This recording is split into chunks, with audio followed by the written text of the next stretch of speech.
നമസ്കാരം.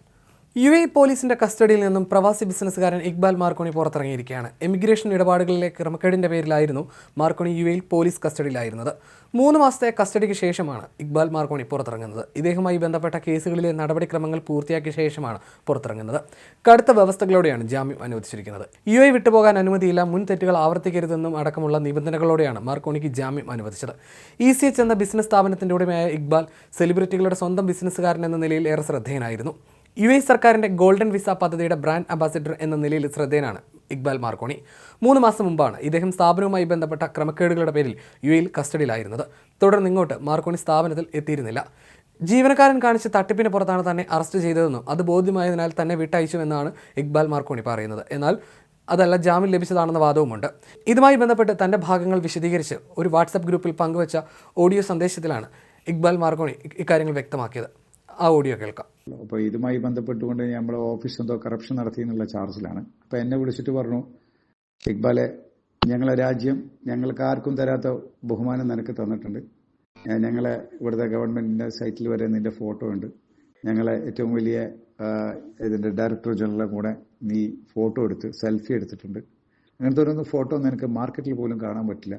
നീ ഏത് വിസ ഇവിടെ അപേക്ഷിച്ചാലും നിനക്ക് ഏറ്റവും പ്രയോറിറ്റിയിൽ നമ്മൾ അത് പാസ്സാക്കി തന്നിട്ടുണ്ട്. നീ എന്താവശ്യങ്ങൾ വന്ന് പറഞ്ഞിട്ടുണ്ടെങ്കിലും നിനക്ക് ചെയ്തു തരാൻ പറ്റുന്ന എല്ലാം ചെയ്തു തന്നിട്ടില്ല. ഇതൊക്കെ ചെയ്തു തന്ന് നീ ഈ രാജ്യത്ത് ഒരുപടി ഇൻവെസ്റ്റേഴ്സിനെയും ഒരുപടി സെലിബ്രിറ്റീസിനെയൊക്കെ കൊണ്ടുവന്ന ആളല്ലേ. അപ്പോൾ ആ ബഹുമാനത്തിൽ നിന്നെ ഞങ്ങൾ ബഹുമാനിച്ചിട്ടില്ല. പിന്നെ എന്തിനാണ് ഇത്തരത്തിലൊരു കറപ്ഷൻ നടത്തി വിസ നടത്തിയിരിക്കണമെന്ന് ചോദിച്ചു. അപ്പോൾ ഞാൻ പറഞ്ഞു, സർ, ഞാൻ ഒരിക്കലും അങ്ങനെ ചെയ്തിട്ടില്ല, ഞങ്ങൾ ചെയ്തിട്ടില്ല. അപ്പോൾ പറഞ്ഞു, ചെയ്തിട്ടുണ്ട്. ഇത് രാജ്യസുരക്ഷയുമായി ബന്ധപ്പെട്ടുകൊണ്ടിരിക്കുന്ന കാര്യമാണ്. അതുകൊണ്ട് ഇതിന്റെ ഇൻവെസ്റ്റിഗേഷനും കാര്യങ്ങളുമായിട്ട് നീ ഞങ്ങളോട് സഹകരിക്കണം. എന്തെങ്കിലും കാരണവശാൽ നീ ഇതിൽ പങ്കാളികളാണ് എന്ന് തെളിഞ്ഞാൽ നിനക്ക് അതികഠിനമായ ശിക്ഷാ സംവിധാനത്തിലേക്ക് കടക്കും. അതുകൊണ്ട് എന്തെങ്കിലും ഉണ്ടെങ്കിൽ നീ തുറന്ന് പറയാമെന്ന് പറഞ്ഞു. ഞാൻ പറഞ്ഞു, ഒരിക്കലും അങ്ങനെ ഉണ്ടായിട്ടില്ല, അങ്ങനെ ഉണ്ടാവുകയില്ല. ഞാൻ ഇത്രയും പേഴ്സണലായിട്ട് ഈ സെലിബ്രിറ്റീസിന്റെയും ഈ വലിയ ഇൻവെസ്റ്റേഴ്സിന്റെ ഒക്കെ ഗോൾഡൻ വിസ ഞാനാണ് പേഴ്സണലി സൂപ്പർവൈസ് ചെയ്തത്. അതുകൊണ്ട് ഞാനാണ് അതിന്റെ റെസ്പോൺസിബിലിറ്റി. എന്റെ അറിവിലാണ് അതൊക്കെ നടന്നിരിക്കുന്നത്. അപ്പോൾ ഇത്തരത്തിലുള്ള ചെറിയ ഈ മാനേജേഴ്സ് ഗോൾഡൻ വിസ, മറ്റ് കാറ്റഗറി ഗോൾഡൻ വിസകളൊക്കെയാണ് നമ്മുടെ സ്റ്റാഫുകൾ ചെയ്തിരിക്കുന്നത്. അപ്പൊ അങ്ങനെ ചെയ്തിരിക്കുന്ന സമയത്ത് നമ്മളൊരു സ്റ്റാഫ് ഈ ശമ്പളം കുറവുള്ള 3-4 ഗോൾഡൻ വിസ എടുത്തിട്ട് അവർക്ക് ഇവരെ ശമ്പളം കൂട്ടി എഡിറ്റ് ചെയ്തുകൊണ്ട് ഗോൾഡൻ വിസ എടുത്തു കൊടുക്കാന്ന് പറഞ്ഞു. എടുത്തു കൊടുക്കാന്ന് പറഞ്ഞിരിക്കുന്നത് അദ്ദേഹം എന്റെ ഫോട്ടോ കാണിച്ചു കൊടുത്തിട്ട്, അതായത് ഈ എമിഗ്രേഷൻ സൈറ്റിലും മറ്റൊക്കെ വന്ന ഫോട്ടോ ഉണ്ട്, ഇയാൾക്ക് നമ്മളെ ബോസിന് ഭയങ്കര പിടിപാടാണ്, ഇങ്ങനത്തെ സ്ഥലങ്ങളിലൊക്കെ വളരെ ഉന്നത ബന്ധമാണ്, അപ്പം മൂപ്പർക്ക് വളരെ പെട്ടെന്ന് ഇതൊക്കെ പാസ്സാക്കാൻ പറ്റുമെന്ന് പറഞ്ഞു ഈ ആളുകളെടുത്ത് നിന്ന് ഇയാൾ പൈസ വാങ്ങിച്ചിട്ട് ഇയാൾ സ്വന്തം അപ്ലൈ ചെയ്തു. ഇത് സ്വന്തം അപ്ലൈ ചെയ്ത് കഴിഞ്ഞതിന് ശേഷം എന്താ പറയാ, ഈ ശമ്പളം കുറഞ്ഞ ആൾക്ക് ഗോൾഡൻ വിസ കിട്ടിയിരിക്കുന്ന സമയത്ത് അദ്ദേഹത്തിനോട് ചോദിച്ചു, എങ്ങനെയാണ് ഗോൾഡൻ വിസ എടുത്തിരിക്കുന്നത് ചോദിച്ചപ്പോൾ അങ്ങനെ ECH എന്നാണ് എടുത്തിരിക്കുന്നത് പറഞ്ഞു. അവിടെ ഇങ്ങനെ ഇക്ബാലും എന്ന് പറഞ്ഞ ആളുടെ അയാൾക്ക് ഇങ്ങനെ വലിയ പിടിപാടാണെന്ന് പറഞ്ഞു. അങ്ങനെ എന്താ പറയാ, പിന്നെ എന്നെ വിളിപ്പിച്ചു, ചോദിച്ചു. നോക്കുമ്പോൾ ഈ കസ്റ്റമറെ ഞാൻ ജീവിതത്തിൽ കണ്ടിട്ട് പോലുമില്ല, അറിയില്ല, അയാൾക്കും എന്നെ അറിയില്ല. എന്റെ നമ്പറോ അല്ലെങ്കിൽ അയാളുടെ നമ്പർ എന്റെ അടുത്ത് ഒന്നുമില്ല. പിന്നെ ആരാണ് നമ്മളെ ഒരു ബ്രാഞ്ചിൽ വർക്ക് ചെയ്യുന്ന ഒരു സ്റ്റാഫിന്റെ കെയർ ഓഫിലാണ് എടുത്തിരിക്കുന്നത്. നോക്കുന്ന സമയത്ത് അയാളുടെ അടുത്ത് വിളിച്ച സമയത്ത് അയാൾ ആദ്യം അങ്ങനെയാണ് ഇങ്ങനെയാണെന്നൊക്കെ പറഞ്ഞെങ്കിലും അവസാനം അയാൾ പറഞ്ഞു, ഞാനിങ്ങനെ കറപ്ഷൻ നടത്തി, ഞാനിങ്ങനെ ചെയ്തു എന്ന് പറഞ്ഞു.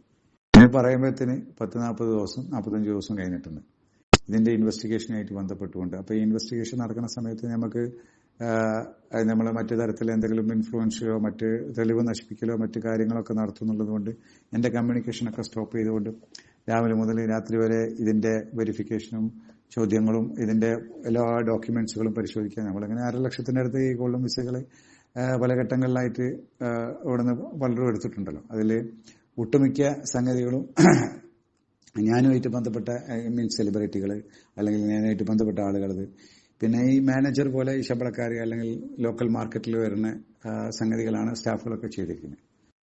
അപ്പോൾ ഇത് ഈ സ്റ്റാഫ് ചെയ്തിരിക്കുന്നത് ഇയാളെ സമ്മതിക്കാൻ, ഇയാളെ പിടിച്ച് ഇയാളെ ചോദ്യം ചെയ്ത് ഇയാളെ ഇത് കണ്ടെത്തുമ്പോഴത്തേന് സമയം എടുത്തിട്ടുണ്ട്. ഇപ്പൊ എടുത്ത സമയത്താണ് ഇതുവർക്ക് മനസ്സിലായത്. അപ്പം കഴിഞ്ഞ ദിവസം രാത്രി എന്നെ വിളിച്ചു പറഞ്ഞു, Iqbal, sorry for the trouble, സഹകരിച്ചതിനൊക്കെ നന്ദി, ഇക്ബാലിന് പോവാം, ഇപ്പൊ മനസ്സിലായി, ഇക്ബാലിന്റെ വർക്കായിട്ട് മുമ്പോട്ട് പോയിക്കോളൂന്ന് പറഞ്ഞു.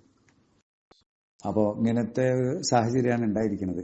അപ്പോൾ ഇത് തീർച്ചയായിട്ടും ഞാൻ ഒരിക്കലും പ്രതീക്ഷിച്ചിട്ടില്ല. കാരണം നമ്മൾ ജോലികളൊക്കെ ചെയ്യാൻ വേണ്ടി സ്റ്റാഫുകളൊക്കെ ചെയ്യുമ്പോൾ സ്റ്റാഫുകൾ പെട്ടെന്ന് ഇങ്ങനത്തെ ഇത്തരത്തിലുള്ള ഒരു ആക്രമണം ചെയ്യുമെന്ന് നമ്മൾ ഒരിക്കലും പ്രതീക്ഷിക്കുന്നില്ലല്ലോ.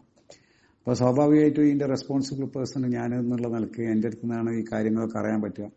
അപ്പോൾ ഇത് ആദ്യം ഒരു ഓഫീസിൽ വന്നിട്ട് ഓഫീസിലെ മൊത്തം ആളുകളെ അവർ രാത്രി കൊണ്ടുപോയിട്ട് പിന്നെ അവരൊക്കെ ഓരോ സെക്ഷനിൽ വർക്ക് ചെയ്യുന്നു. ഇപ്പോൾ ലാൻഡ് ഡിപ്പാർട്ട്മെന്റിൽ വർക്ക് ചെയ്യുന്നവർ വേറെ, പിന്നെ മാനേജർമാർ അല്ലെങ്കിൽ സെലിബ്രിറ്റീസ്, ഇങ്ങനെ ഓരോ സെക്ഷനിൽ വർക്ക് ചെയ്യുന്നവർ, ലൈസൻസ് ഇഷ്യൂ ചെയ്യുന്നവർക്ക് ഓരോരോ ആൾക്കാരുണ്ടല്ലോ. അപ്പോൾ അവരൊക്കെ പിന്നെന്താ അതിനനുസരിച്ച് നോക്കി ചോദിച്ചു ഓരോരുത്തരൊക്കെ വിട്ടു. പിന്നെയാണ് എന്നെ വിളിക്കുന്നത്. എന്നെ വിളിച്ചിട്ട് ഇക്ബാൽ എവിടെയുള്ള, ഞാൻ പറഞ്ഞു ഞാൻ ദുബായിലുണ്ട്. ഒന്ന് ഇവിടെ വരെ വരണം. ഞാൻ ചോദിച്ചു എപ്പോൾ വരണ്ടേ? ഇപ്പോൾ വരണമെന്ന് ചോദിച്ചു. ഇപ്പോൾ വരണ്ട, ഒരു ഉച്ചയ്ക്ക് ശേഷം ഇവിടെ എത്താൻ പറ്റിയാൽ ഓക്കെ ആയിരുന്നു. ഞാൻ ഉച്ചയ്ക്ക് ശേഷം എത്താന്ന് പറഞ്ഞു. ഞാൻ ഉച്ചയ്ക്ക് ശേഷം പോയ സമയത്ത് എൻ്റെ അടുത്ത് ഇങ്ങനെ പറയുകയും ചെയ്തു. അപ്പം ഇങ്ങനെയൊക്കെയാണ് മൊത്തത്തിലുണ്ടായിരുന്ന ഒരു സ്ഥിതിവിശേഷങ്ങൾ. അപ്പോൾ പെട്ടെന്ന് അവിടെ കയറിയ സമയത്ത് എന്താ പറയുക, പിന്നെ മാർക്കറ്റിലൊക്കെ പെട്ടെന്ന് നമ്മൾ കറപ്ഷൻ നടത്തിയെന്നോ അല്ലെങ്കിൽ നമ്മൾ വല്ല വേണ്ടാധീനങ്ങളൊക്കെ ചെയ്തു എന്നൊക്കെയുള്ള ഒരു ന്യൂസുകളൊക്കെ പെട്ടെന്ന് സ്വാഭാവികമായിട്ടും സ്പ്രെഡ് ചെയ്യും. അതിനനുസരിച്ചുള്ള ഒരു ട്രെൻഡുകളൊക്കെ വരികയും ചെയ്തിരുന്നു. ഉദ്യോഗസ്ഥരൊക്കെ വളരെ മാന്യമായിട്ടും അതിൽ നമ്മളെ വിളിപ്പിച്ചിരിക്കുന്ന ആളുകൂട്ടും മിക്ക ആളുകൾക്കും അറിയുന്നവരും സ്ഥിരമായി ബന്ധപ്പെടുന്നവരും ഒക്കെയാണ്. അപ്പോൾ അവരൊക്കെ അത് കണ്ട് വളരെ ക്ഷമയോടെ എൻ്റെ കാര്യങ്ങളും എന്നോട് ചോദിക്കലും മനസ്സിലാക്കലും ഒക്കെ ആയിട്ട് അങ്ങനെ അത് പോയി എന്താ പറയുക, പിന്നെ വളരെ ബ്രില്യൻ്റ് ആയിട്ട് തന്നെ ആ കാര്യങ്ങൾ അവർ എടുത്തു. പിന്നെ അതിൻ്റെ ഇടയിൽ പിന്നെ എന്താ പറയുക, കുറച്ച് ഓഫീസേഴ്സൊക്കെ ലീവായി. ആ ദിവസങ്ങളിലൊന്നും ഇതിൻ്റെ ബാക്കി പ്രൊസീജിയേഴ്സ് ഒന്നും നടന്നില്ല. അങ്ങനെ ഇതൊക്കെ നടന്നു വരുമ്പോഴത്തേന് സമയവും കാലങ്ങളൊക്കെ എടുത്തു. അപ്പോൾ അങ്ങനെയൊക്കെയാണ് ഉണ്ടായിരിക്കുന്നത്. പിന്നെ അപ്പോൾ ഇതൊക്കെയാണ് ഇതിൻ്റെ ഒരു രത്നച്ചുരുക്കവും വിശേഷങ്ങളും. അപ്പോൾ നിങ്ങളെ അറിയിക്കാമെന്ന് വിചാരിച്ചു. നിങ്ങളെ അതിൻ്റെ ഇടയിൽ എല്ലാവരും വിളിച്ചിരുന്നു, അന്വേഷിച്ചിരുന്നു എന്നൊക്കെ പറഞ്ഞു. ഞങ്ങളെല്ലാവരുടെയും പ്രാർത്ഥനക്കും സ്നേഹത്തിനൊക്കെ ഒരുപാട് നന്ദി. Thank you very much. Okay, ഇൻഷാ അല്ലാഹ് അള്ളാന്റെ ഒരു പരീക്ഷണങ്ങളായിട്ട് കണക്ക് കൂട്ടുന്നതൊക്കെ. Thank you. ഓൾറൈറ്റ്.